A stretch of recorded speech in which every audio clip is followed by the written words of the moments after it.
Hello, welcome back. My name is Pastor Chris, pastor here at Trinity, pastor of Christian Growth, one of four on the pastoral team, so it's great to have you with us.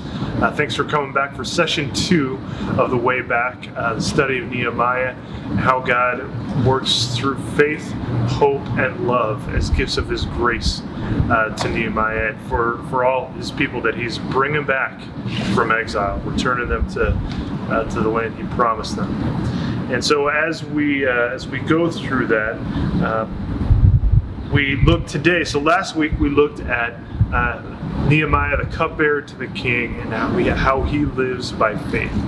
Today we're going to look at Nehemiah, the builder of walls, the builder of the wall for Jerusalem, bringing protection, security, hope, and ultimately, just that hope. How hope grew from Nehemiah's faith, which is what we talked about last week. And so fueled by that faith that grows hope within him, how that hope gets contagious with the people Nehemiah is serving and leading. So as we go into that, would you please pray with me? Jesus, thank you for this moment where we get to gather around your word, for your spirit to feed us, to ask us questions as we look in the story and try to ask the questions that we see there, try to understand what the word is speaking to us, helping us understand what's happening then in that moment for Nehemiah and your people, but also, Lord, as it sheds light on how we can live right now in faith and hope. Jesus, we pray this in your name. Amen. So as we get into back into the study, so we did Nehemiah Chapter 1 and then part of Chapter 2. We're going to pick it up right there again, right at the spot where Nehemiah gets the answer to the prayer he's been praying for months. And so we pick it up in Nehemiah Chapter 2, beginning at verse 4, where the king is responding to Nehemiah. So he's asking him about his sadness of heart. Nehemiah doesn't want to be thought a rebel, and so he answers the king honestly and prays. He prays like crazy in that moment. Have you ever gotten to a place where you're speaking with someone and you're so nervous or you're so worked up in that moment, every single part of you is sweating? It's sweating right now. Today, it's going to be in the 90s. It's going to feel like it's over 100 degrees. Not too much humidity for Michigan, which is weird, but I got to imagine there are a lot of people working outside today, and every single part of them is sweating. Nehemiah's before the king. He's risking everything, and so he makes his request known. And the king asks him this. The king says to me, "What are you requesting?" So I prayed to the God of heaven, and I said to the king, "If it pleases the king, and if your servant has found favor in your sight, that you send me to Judah, to the city of my father's graves, that I may rebuild it." We're in verse 6. And the king said to me, the queen sitting beside him, "How long will you be gone? And when will you return?" So it pleased the king to send me when I had given him a time. And in verse 7, and I said to the king, "If it pleases the king, let letters be given to me, to the governors of the province beyond the river, that they may let me pass through until I come to Judah. And a letter to Asaph, the keeper of the king's forest, that he may give me timber to make beams for the gates of the fortress of the temple, and for the wall of the city, and for the house that I shall occupy." And the king granted me what I asked, for the good hand of my God was upon me. So the king trusted Nehemiah that he was not going to be a rebel, that he was not plotting against him. God answered Nehemiah's prayer and gave him a favorable answer to both his prayer and to his request from the king. And so as we look at Nehemiah, as he prepares to serve and to lead God's people, we notice two things, well, three things really. First is that Nehemiah follows. And Nehemiah recognizes that he is under an authority. He's under ultimately God's authority, but then he's also under the authority of a king. And so he submits to that authority. He addresses the king with respect, even though it's a foreign king, or he's a foreigner in this land because of the sin of his people, because of the former rebellion of his people, his family. Nehemiah recognizes this, and so in repentance and humility, he follows God, who guides him through faith, who guides him to pray. Again, what we covered last week. And so God answers Nehemiah's prayer with a yes. Now, God answers prayers all the time, right? Just because we don't get the answer we want doesn't mean God doesn't hear our prayer, right? God always hears our prayers. This time, and for the sake of his people, God answered Nehemiah's prayer with a yes. And so he grants Nehemiah security, authority, and provision from the king. You can go back to verses 4 through 8 and read about that. But then Nehemiah also follows the king, King Artaxerxes. Right? Letters from the king function like our passports, right? So they grant the holder certain privileges, safe passage, right? And so Nehemiah takes these letters with him to get him safe passage, right? Because it bears the king's authority, it comes with his power, but it also works kind of like what we would consider a debit card, right? It gives Nehemiah provision.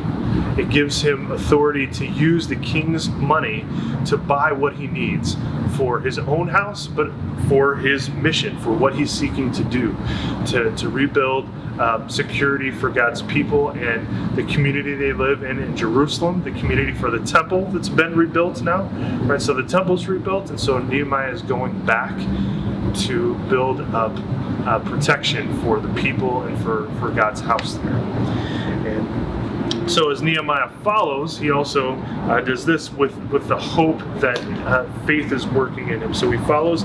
Nehemiah also protects. And so verses 11 and 12, we see this, that as Nehemiah returns, he does some inspection, right? He does some scouting work. But he does this under the cover of night. Number one, he does it so people can't figure out what he's up to and already start to ambush his plan, right? Because Nehemiah knows the region he's going back to. He's aware of the governors of the different parts of that area, and they know they don't want anything good to happen to Jerusalem. Just look at the city and the condition it's in. If they had wanted good for the city, they would have done something favorable for the people living there, but they didn't. And so leaving Jerusalem in ruins was what the other governors, the other people who had the king's authority in that area, were after. They were not seeking the good of that community or those people. And so in verses 11 and 12, Nehemiah says this, "So I went to Jerusalem, and I was there 3 days."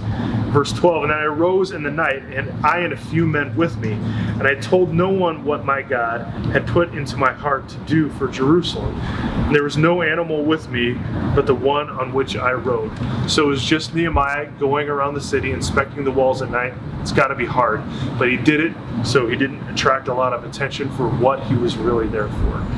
In his wisdom, he did this to protect what the king had entrusted him to do, and what God was giving him to do.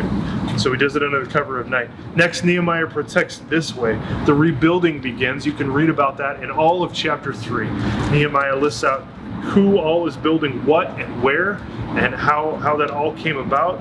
And so the building is going on, and so Nehemiah chapter 3 goes on for its 33 verses, or 32 verses, 32 verses. And so you can read all about who's doing it, and Nehemiah lists those people and their locations specifically, so we can know these are real people doing real work at real locations. A little bit of an aside here, there's difficulty in kind of figuring out where these locations were exactly. Some places are still in existence, were still in existence today. Some places within the walls of Jerusalem have been rediscovered through archaeological digs, but there are some places we just aren't aware of. It doesn't mean that these places weren't real, it just means we can't find them right now. but there's a reality to the people and the work they did, and we'll see that moving forward. So the work is beginning. As rebuilding begins, there's a threat and a response from some of the other governors living in the area. One in particular called Sanballat. And so we hear in this, in chapter 4, that they heard what was going on. And first of all, they started out in the first part of chapter 4 just making fun of them. Like, you're rebuilding the wall with these stones? These are the worst stones. They're burned. Nobody should use these. A fox could stand on them and your work is going to come crumbling down. So they didn't do anything to help. They didn't even act indifferently. They began actively working against what the servant of the king and the servant of God was doing. And things will not go well for them, as we discovered. But it was not just smooth sailing for the workers. They had people working against them, starting out by just making fun of them. And so in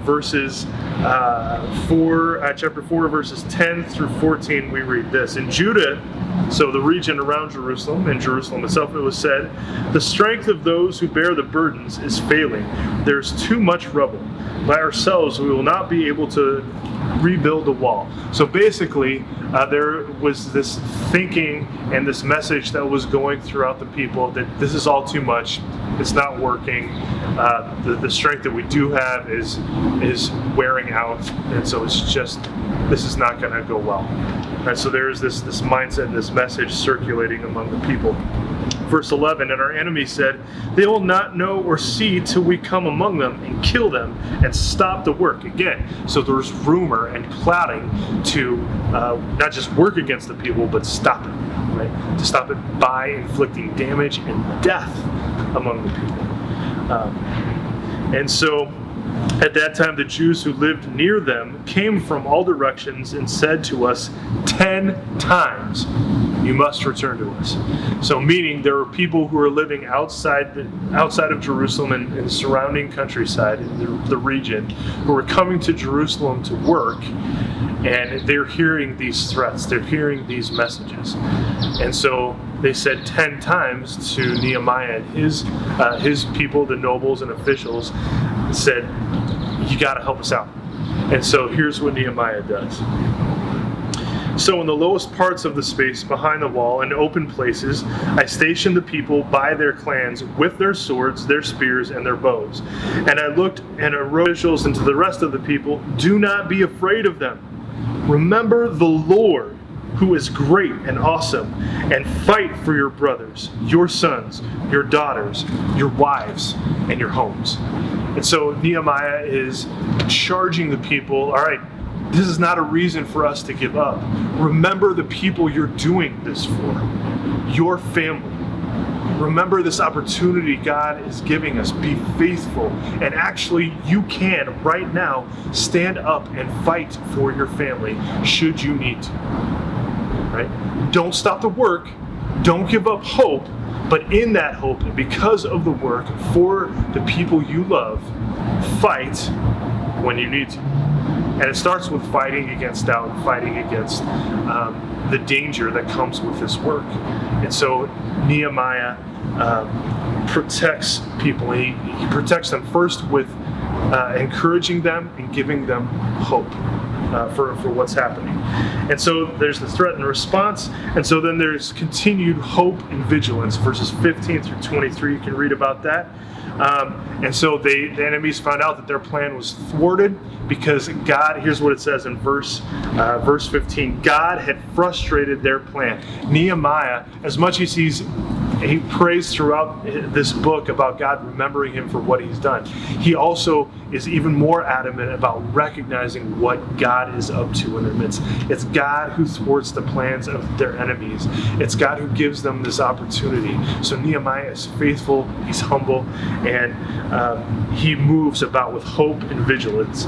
And so as you read verses 15 through 23, you see a few things. One, that Nehemiah is aware of the plan, and he uses wisdom and opportunity to work against it. He arms the people. He divides the people, which may seem counterintuitive. Won't that mean the work is going to take longer? But as you read a little bit further, it actually doesn't. But we'll get to that next week. So even though Nehemiah is dividing the people, the work continues, and he divides them, half the people to do the work, and even as they work, to strap swords to their sides. So they work armed, and even like people who are carrying things, they carry their load in one hand and a sword or a weapon in the other. So people are going about armed, right? And as if that weren't enough, the other half of the people, he arms them with bows and shields and spears and swords. And so the people are defended both by the arms that they're bearing and the group of people that are armed around it. Nehemiah is providing protection for his people, giving them hope, but also being vigilant. There's a kind of a gross verse in 23 where Nehemiah says, like, we didn't take off our clothes. It means we didn't even bathe. Right? They didn't they didn't change into pajamas, right? They didn't take a bath. They were vigilant for 2 months, so it might be a little ripe, right? 2 months where they were working just around the clock. They took their rest under guard, but they were vigilant, and in that vigilance, it gave people continued hope. So as we think about how Nehemiah follows, I want you to think about this. It's going back to that first section in chapter 2. As God answers your prayers, right? As he gives you no's or yeses or wait and trust me's, what are you tempted to follow in that moment? Now, Nehemiah doesn't hint that he wavered one way or the other. And sometimes there are times where we do not waver in our faith in God. We wait for his answer, whatever it is. But there are other times where we get tired of waiting, or we want a yes no matter what. So we turn from God. So in those responses from God, what are you tempted to follow? And then as we kind of reflect on what we just covered as what Nehemiah does is he protects. What has God, or how has God given you protection? From what has God protected you in the days of your life, however short or long that's been? How's God protected you? And then in what God has given you to protect you, how can you start using that to give that protection to others? To stand up for others who are in danger and harm's way? What can you do to help them from what God has given you? And so our last point here today, Nehemiah provides. He provides shelter, strategy, and arms. And he also provides justice and generosity. So Nehemiah provides. And for this we look to Nehemiah Chapter 4, kind of going again to how Nehemiah, what he does to protect people, but he also provides them space, a safe space to sleep at night. He provides them protection. He provides them shelter, a space within the walls. Even though they live outside the city, he gives them space within the walls to be safe while the work is being done.